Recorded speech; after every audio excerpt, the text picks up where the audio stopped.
साईं बाबा का आशीर्वाद बना जीवन का संजीवनी मंत्र।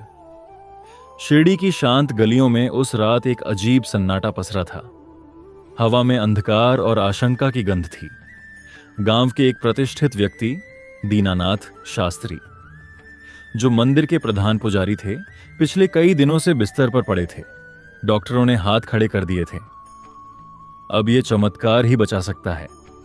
पर दीनानाथ के घर में सबके होंठों पर सिर्फ एक नाम था, साईं बाबा।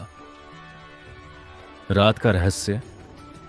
उस रात दीनानाथ की पत्नी सुमित्रा अपने आंसू रोक नहीं पा रही थी। उसने दीपक के सामने हाथ जोड़े और फुसफुसाई, बाबा, अगर सच में आपकी शक्ति है तो मेरे पति को बचा लो। वह पूरी रात बाबा का नाम जपती रही, अम्बटत साईं राम, ओम सत साईं राम।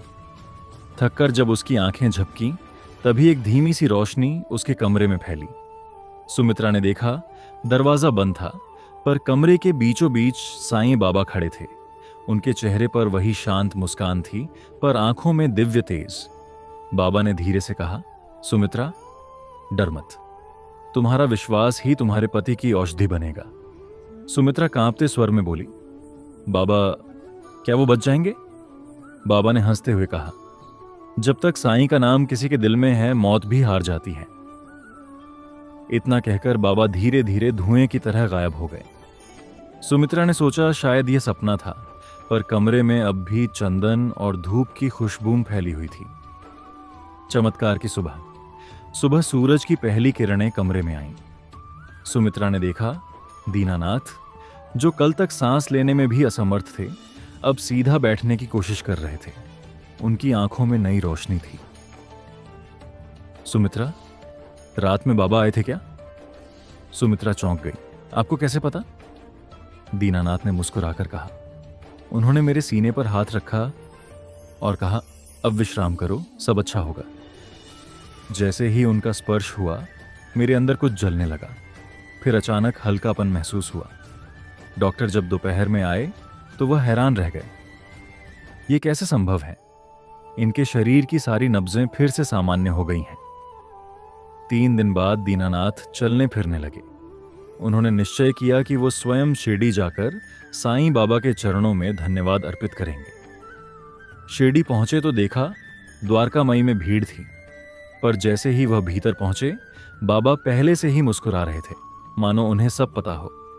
बाबा बोले, अरे दीनानाथ, अब तो तुम ठीक हो गए। तुम्हें डराने आई थी परीक्षा, पर तुमने विश्वास नहीं छोड़ा। यही तुम्हारा इलाज था। दीनानाथ बाबा के चरणों में गिर पड़े। आंखों से आंसू बह निकले। बाबा, आपने मुझे मौत के मुहाने से खींच लिया। बाबा ने धीरे से कहा, जिसे प्रेम और श्रद्धा का सहारा हो, उसे यम भी छू नहीं सकता। उस दिन के बाद से दीनानाथ हर सुबह मंदिर में साईं नाम संजीवनी मंत्र का जाप करने लगे। उन्होंने यह मंत्र बाबा से सीखा था, जो साईं पर विश्वास रखे, उसके जीवन में कभी अंत नहीं, केवल नया आरंभ होता है। कई लोग जब दीनानाथ से उनका रहस्य पूछते तो वो बस इतना कहते, जब मन टूटने लगे तो साईं का नाम लेना, वो तुम्हारे टूटे हिस्सों को जोड़ देगा। वक्त बीता, साल बीते। दीनानाथ अब वृद्ध हो चुके थे। एक दिन वह ध्यान में बैठे हुए मुस्कुराते हुए बोले, सुमित्रा, आज बाबा बुला रहे हैं, और शांत हो गए। पर कहते हैं, उस रात मंदिर में वही चंदन की सुगंध फिर फैली। दीपक अपने आप जल उठा और घंटी बिना किसी के छुए धीरे धीरे बजने लगी।